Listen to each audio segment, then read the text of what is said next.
I am not a fighter. I don't like conflict, and I never knew what fighting was until I had to fight for my students. I guess the expression is true that you don't poke a mama bear. I don't have children of my own. I wasn't fortunate enough to have them, but I do have my students here, and they are my children. My first child came my first year of teaching. He was a sixth grader who had just been identified as dyslexic. So you can imagine how frustrated he was when he got here. He was blonde-haired, blue-eyed, charismatic, so charming, which is probably why he wasn't identified till late, because he charmed everybody to death and nobody knew what was going on. But he got here and he was very frustrated because he was reading at a kindergarten level. He and I bonded. He became my son. I not only taught him, I not only taught him at the Hill Center, I followed him throughout the day, the rest of the day when he went to a large independent school. This independent school was very hard for him, as you can imagine, because he was reading way below grade level. We studied. He and his parents and I would stay up till 10 o'clock at night, helping him prepare for tests and papers. We'd study for hours, and then he'd fail them. His test became my test, and his papers became my papers. I not only empathized, I internalized. So I may have not been as good to some of my friends as I should have been over him. It's very frustrating to watch a child struggle like that when he's working so hard. And I remember talking to one teacher who didn't understand why, a 12-year-old boy who struggled with reading didn't want to read an hour every night. Or talking to another teacher who didn't understand why it was appropriate for this child to have spelling accommodations in French. She thought that everybody needed to spell perfectly in French, and I said, he can't spell in English. Why is he going to be able to spell in French? It's not going to get any better. So I remember a few years later in high school, and one of the things that frustrates me the most about myself is that I don't get angry very often, but one of the things when I get angry, I cry, and that makes me even more frustrated. I don't know, does anybody else have that?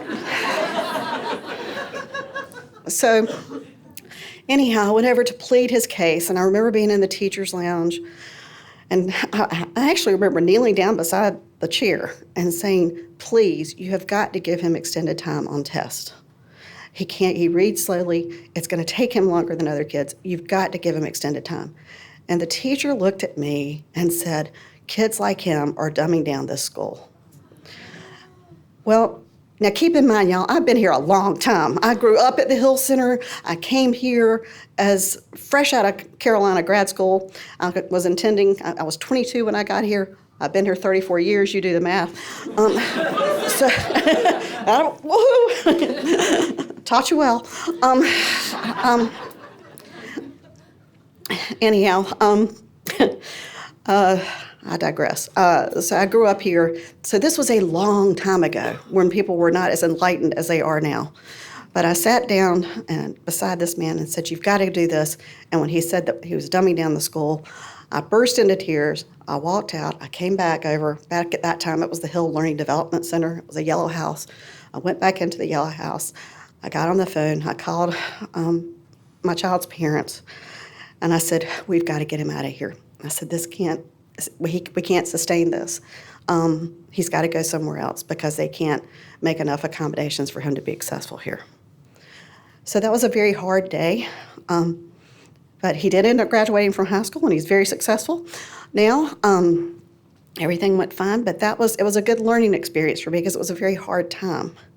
But out of that time, remember, this was 30 years ago, things started to change and to grow. I was able to participate and grow a liaison program with an independent school.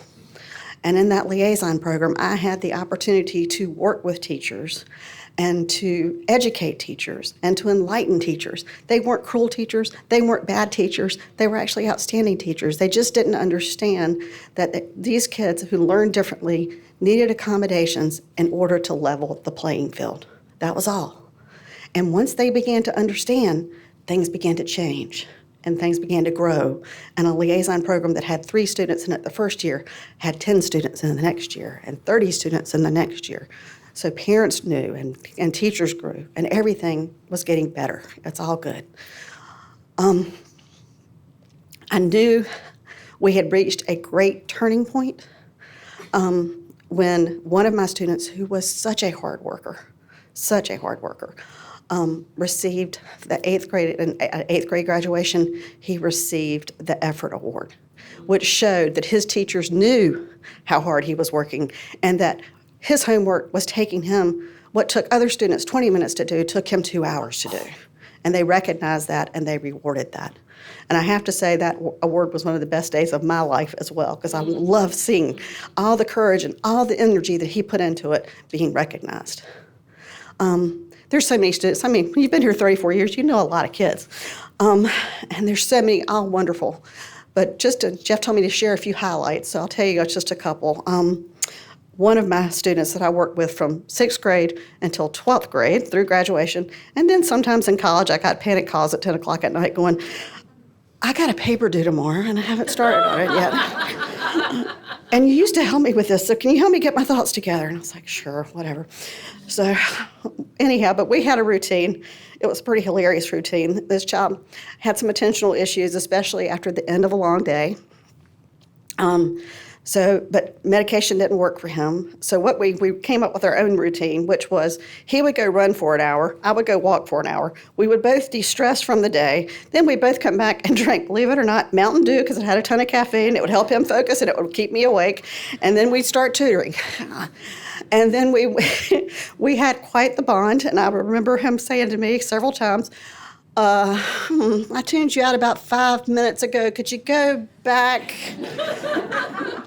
wind it up about 5 minutes, and then we'll be good. So it was this child was so forthright, he confessed to things he didn't do. So he's just a great kid. And I'm thrilled to say that the independent school that he graduated from, he now is a very popular teacher at that school. So that's awesome. All these kids are wonderful, but this is a great story. Another child that I taught and tutored. I taught here and tutored after here. Loved Top Gun. Everything, for those of you who are younger, Top Gun is a movie about, okay, go home, rent it, you'll find out. Anyhow, it's a great movie about, fighter pilots and Marine fighter pilots. Well, this child loved this movie, so for Christmas I gave him the DVD of Top Gun. He was all about it. Well, then we started studying Romeo and Juliet, okay? All right, not the easiest play, but so we're reading it, we're acting it out, we're doing everything we can with it. And then I said, well, let's watch the Franco Zeffirelli version and see so that you can get a visual, right? So all he can think about is Romeo gets to wear a sword. That is so cool. That was the neatest thing. So he loved the sword. Then we get to the balcony scene. Now, this is an 8th grade boy.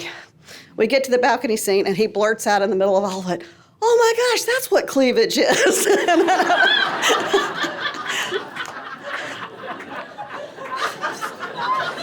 So, needless to say, that didn't go on drill. We didn't put, that was not a drill word, but now he does know what cleavage is. And now he is a Top Gun pilot, and he does get to wear a sword with his dress uniform. So that's really cool. So many. Okay, so there's so many great kids, and I've had the opportunity to see these kids succeed and grow. I've been able to participate in their weddings. My husband's been able to officiate at their weddings. That's really cool. I've gotten to hold their babies. I've been there when they received awards. One of my children called me from college, and he goes, I really want to be a teacher, but I can't spell. And he goes, I want to teach history, but I would be really embarrassed to go up on the board and write words spelled the wrong way. And I said, Mike, honey, that's the greatest thing in the world. Teachers don't want perfect people. They want people who can admit they make mistakes too.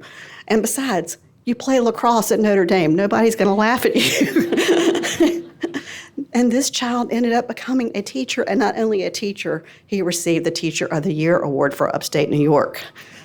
So all this to say, our children here, my children here, I didn't have the privilege to have my own, but I've had the privilege to have my own here.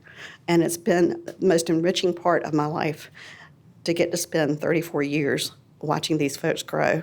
And now I have the opportunity to go out and reach and teach other teachers and mentors and tell them about these struggling readers and what they can do and how they can help them learn. And if they don't, they better, because one day those children may be their boss. So.